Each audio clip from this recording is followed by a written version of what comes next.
Caitlin Clark's rookie deal backed by indoors when gold mass media hype has done more than just spotlight her talent. It exposed rivals inside the WNBA that turning into a crisis. When Natasha Howard departure triggering fan relief and player fit controversies, the deeper issue is the league's struggle to balance stardom with structure. Clark's presence amplified viewership, but her meteoric rise now shine a harsh light on outdated salary caps, dysfunctional roster moves, and leadership team scrambling to keep up with the sport's explosive growth. If you're here for the real story and not filtered version, subscribe. And if you're sticking around for the next meltdown, you better definitely subscribe. This is more than player drama. It's a systemic reckoning as Clark become the face of a league plagued by stale negotiations and ready financial models. Her deal is no longer just about one star. It's a symbol of how far behind the league has fallen in fairly valuing its talent. If WNBA leadership care reform how teams are built, how salaries are structured, and how stars are supported, they risk more than a lockout. They risk breaking the very moment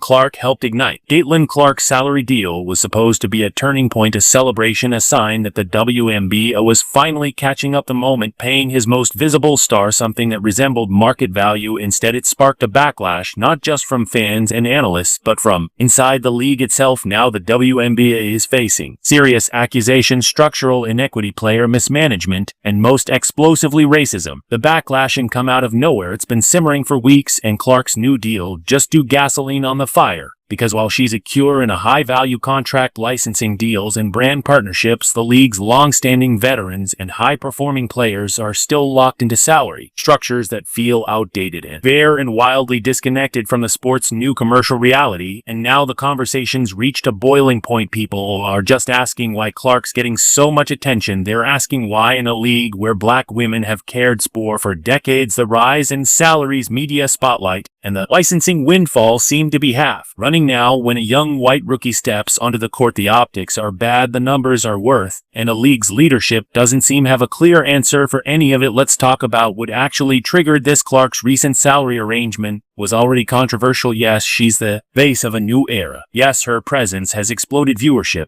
But the actual numbers raised eyebrows across the league. While her base WNBA salary remains modest due to league white caps, Clark is benefiting from endorsement and licensing deals that other players say we're never even on the table for them. And a problem isn't just that she's getting paid. It is that the infrastructure didn't seem to exist until she arrived. Then came a Natasha Howard situation. Howard, a seasoned player, was brought into the Indiana Fever as part of what should have been a strategic move, but it quickly became clear wasn't going to work. Her playing style clashed with the rest of the team. Her presence on the court disrupted the balance, and worse, fans noticed. They didn't hold back. They weren't just frustrated, they were vocal. Some even celebrate her departure, saying they'd rather see or play overseas and stay on a team try to build around Clark's development. That's not a small detail. It's a red flag. It highlights a deep disconnect between player fit, coaching strategy, and team building logic. And while fans were happy to see the roster recalibrated, others were asking me uncomfortable question: what does reaction of in the same of Howard wasn't a black veteran being shifted aside for white rookies rise? The league leaders hasn't addressed that dynamic, not directly, but the silences start to feel like an answer. The bigger issue is a structure itself. The WNBA is still operating under salary caps and compensation models that players say are fundamentally broken. While there are talks of increasing the max salary to $1.1 million, the reality is more complicated. Base salaries hover around $800,000 for top stars, and even that number includes performance incentives. Most players make far less, and meanwhile the revenue the league is pulling in from endorsements, licensing deals, and rising ticket sales is being shared. Way players say it should. That's what's fueling the tension. The players aren't asking for raises, they're demanding a shift in how money is distributed. They want a revenue sharing model like the one where they get a cut of the growth they're helping generate, but instead of progress, they're facing slow negotiations and Weber's.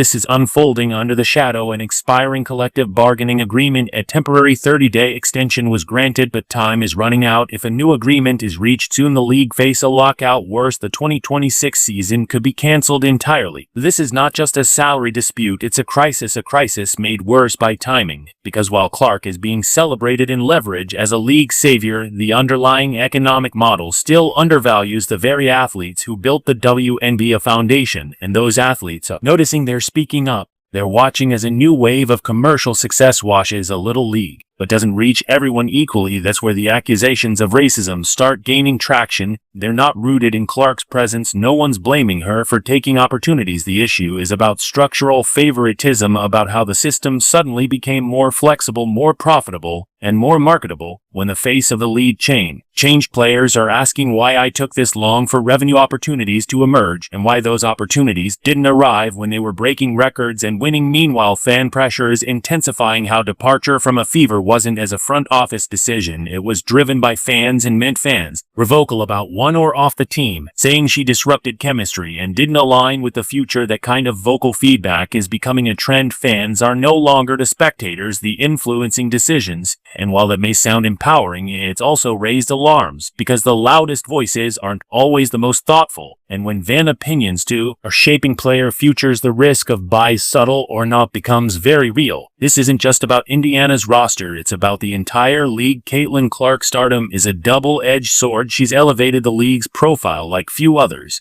but that spotlight is also revealing everything the league has failed to address: mismatched contracts, flawed team building, and a compensation model that punishes loyalty and performance in favor media buzz and marketability. While Clark sits bowl goals talking MVP in her rookie year, there's a disconnect between her public image and her actual role. She's not leading a super team, she's developing, learning, adjusting, but the media machine is framing her as a savior. That pressure doesn't just affect her, it shifts the dynamics inside every locker room she walks into. At the same time, the WNBA is landing big industry deals. The Bernini licensing agreement with the Players Union, huge, potentially game-changing. But once again, the financial benefits are being shared in a way that feels fair. Players are watching major revenue flows come in and seeing almost none of it in their contracts. That's why this isn't just drama, it's structural, it's systemic, is driving the lead toward a breaking point. The expiration to CBA isn't just a date on a calendar, is the last views on a powder keg of frustrations that have been building for years. If the lead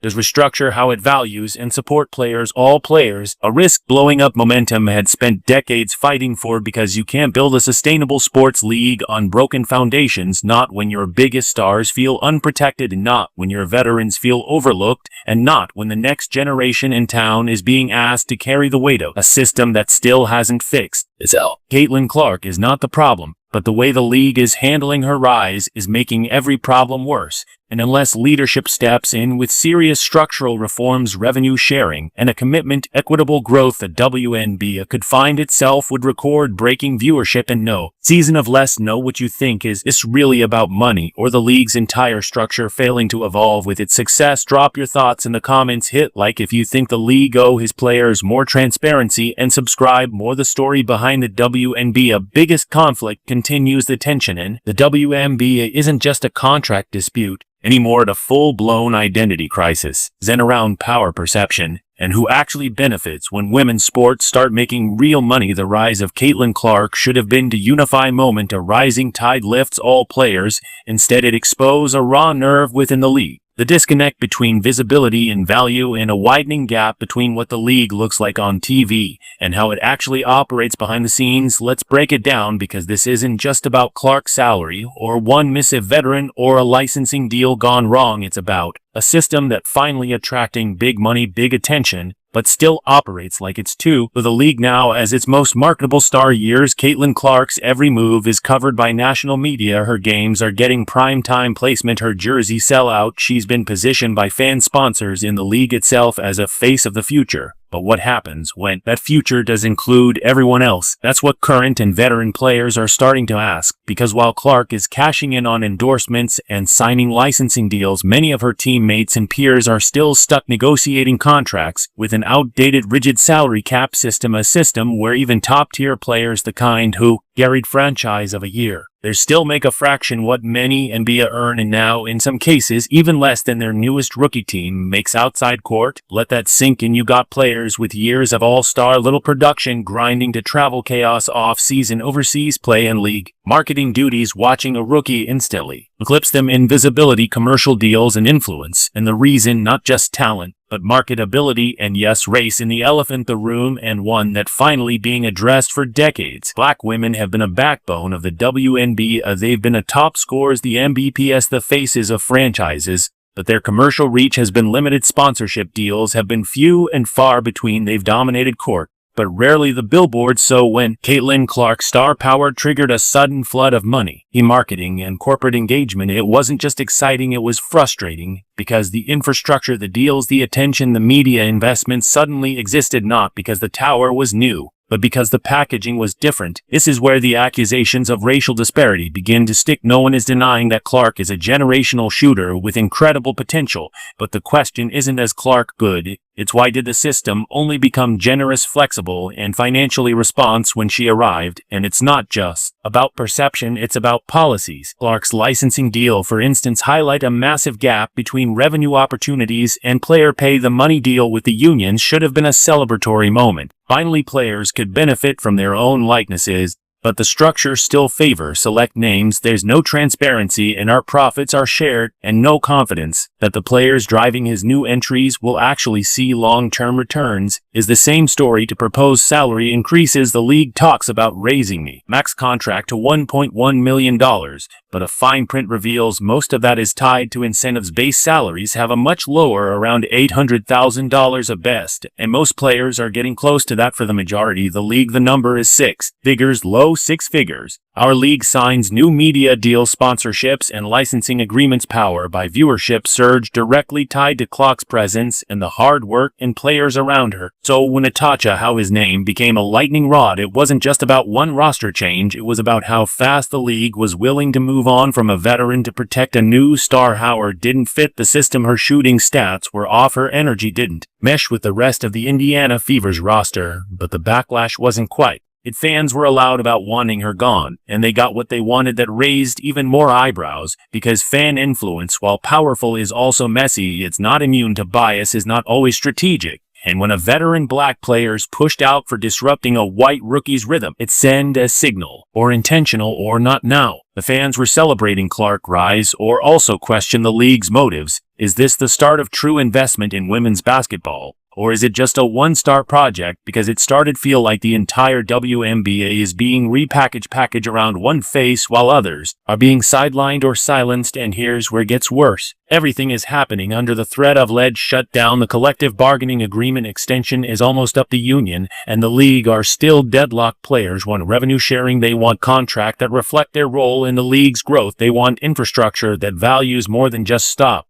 our potential, but the league's still dragging its feet. The risk isn't just another bad faith negotiation, it's a lockout, or worse, the cancellation of the 2026 season, a full shutdown during the biggest moment of cultural relevance the league has ever had. That would be catastrophic. Sponsors would walk, fans would check out, the narrative would collapse. All the momentum Clark helped build, and all the groundwork laid by players before gone. And the public wouldn't see it as a labor issue, they'd see it as a WNBA collapsing under its own weight. This isn't just about preserving one season, it's about proving that women's basketball can grow, can evolve, can create a sustainable economic model without sacrificing its identity or fairness because of the law. Lead becomes machine that only works for one type of player, then the future is uncertain. It's broken before it starts. With the league needs reform now, not just better salaries, but a new philosophy, one that builds competitive rosters with real chemistry, one that creates revenue opportunities for all players, one that acknowledges racial and cultural bias, not just a media coverage, but how deals are structured, and who benefit from growth. And leadership needs to take accountability, because the current crisis isn't as a result of fan backlash or tough negotiations, is the product of years as a stomach stagnation, years of players asking for more and being told wait. Now they're done waiting. The question is, will Ed catch up before everything collapses? Because of the WNBA can't find a way to support rising stars and honor its veterans. He can build a system that values performance and personality. If it can't balance media narratives with real equitable infrastructure, then the future it's trying to sell won't be built on price. It'll be built on resentment, and resentment doesn't sell tickets, it ends leagues. What's happening the WNBA right now isn't as uncomfortable, exposed in the kind of dysfunction that can break a league and inside out. We got a star rookie, Caitlin Clark, being handed the keys to the league's future, media attention, sponsorship deals, lies and opportunities, and more. All while longtime players, the veterans, built the WNBA from the ground up, are being boxed out that same spotlight now, because they stopped performing.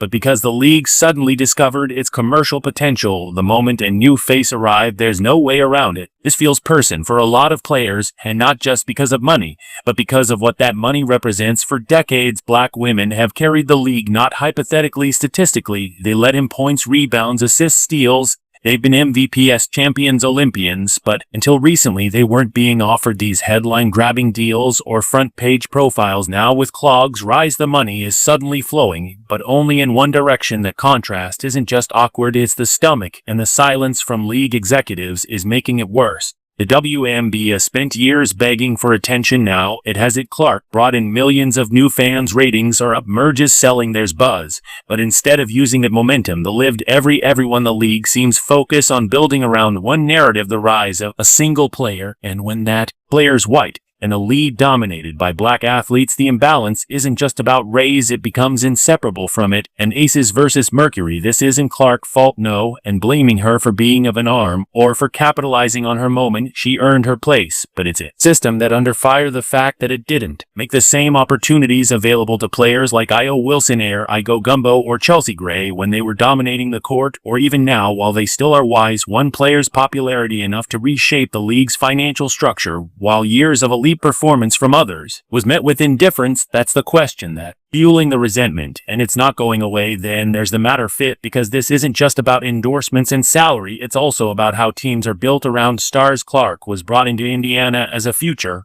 but players like Natasha Howard weren't part of that vision. Her style, class, her presence disrupted chemistry, and suddenly her exit became a storyline fans couldn't stop talking about. It's not uncommon for teams to retool around young stars, but the speed and tone of Howard removal sparked even more frustration. Fans didn't just want her gone, they cheer her departure. They told her go play overseas. That kind of reaction doesn't come from nowhere. It reflects deeper dynamics about who fans think belongs on a team built around a rising star. And once again, the optics are rough. A black veteran forced out to protect the rhythm of a white rookie, whether it's about chemistry or not. The way it played out sent message one the league never addressed. Meanwhile, negotiations with the players' union are still stuck. The CBA extension clock is ticking. Players want revenue sharing. The league wants control. And in the middle of fan base has finally paying attention and watch. In the league fund, this opportunity it's ever had, is real money on the table now. Sponsorships, licensing, broadcast deals. Growth is here, but the league can't seem to figure out how to manage it without alienating the own players, and that mismanagement is threatening not just the current season, but the future, the entire WNBA. If a deal isn't reached soon, the 2026 season could be canceled. Let that sink in. The league finally is mainstream buzz, and it might voluntarily shut down, all because leadership refuses to restructure its model to match the reality of modern women. And that maddening. The players are asking for fairness, for a system that grows with them, for recognition that goes beyond token gestures and performance bonuses. They want structural change. They want the same infrastructure the league suddenly found when Caitlin Clark showed up. And if they don't get it, then all of this, the rise and Radin